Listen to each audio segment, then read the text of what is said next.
just had lunch at the Still, and now we're down here in Preston Gardens Park, enjoying the nice, beautiful spring day.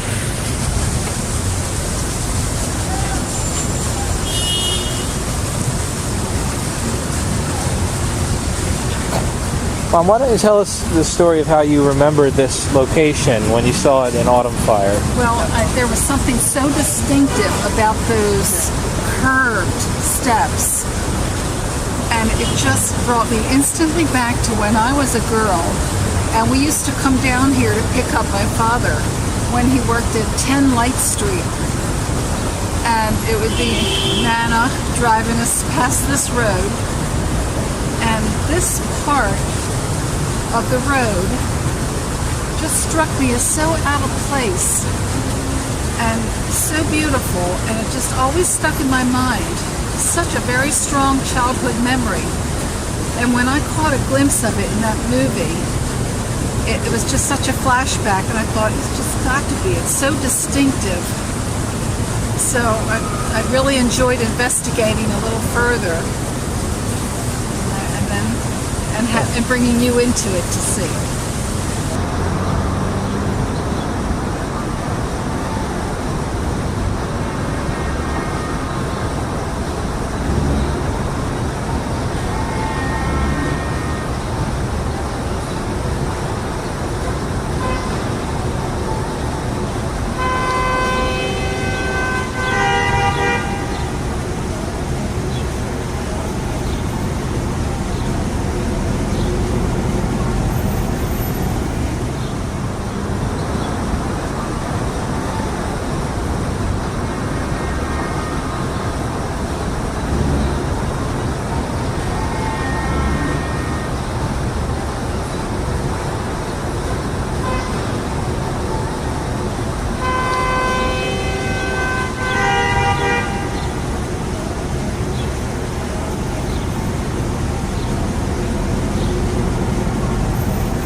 When Uncle Jerry and Aunt Mary were younger, I mean, the girls were, you know, I guess teenagers.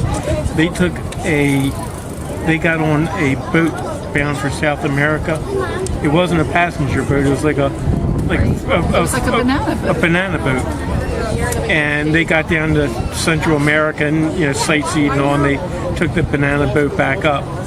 And they said that when they came home and opened up the suitcase, there was a big stick in there.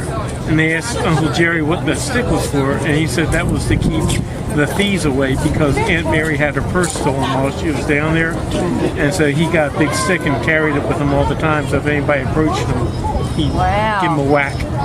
Wow. Can you tell us a little bit about what you remember the area being like when you were young? It's hard to remember back. It's a little more gritty than this, and there was absolutely none of the buildings that you see behind you. Oh, great. And typical 1950s blue-collar Baltimore. Lots of tugboats. And then off to your east, the air would have been dirty from Bethlehem Steel, working overtime. And everybody in Baltimore knew somebody, whether it be a friend or family member, who worked at Bethlehem Steel. Yeah, you could always get a job at Bethlehem Steel. You got out of high school. And my brothers and my dad. My brother's dad, Uncle Homer. Uncle Homer worked there. I talked to her about it. Right, as an engineer.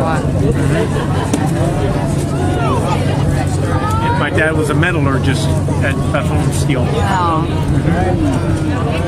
Did you ever visit there? When Uncle Dave worked there, I used to take him lunch every once in a while. And he had a white Volkswagen that turned rust red from all the iron ore in the air. Oh, wow. Yeah. Wow. And I remember seeing some of the old company houses. It was like a company town. And they'd have the rows of bungalows, yeah. And you know, people that worked at the plant would live on site. Yeah, but I remember seeing that. I think I went down there once with my dad, my mom, and like as a family thing. But I just remember it being a little company town. And what did your dad do? He was a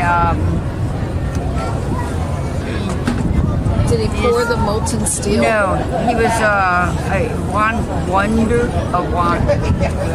A welder. Welder. Oh, wow. And the acetylene.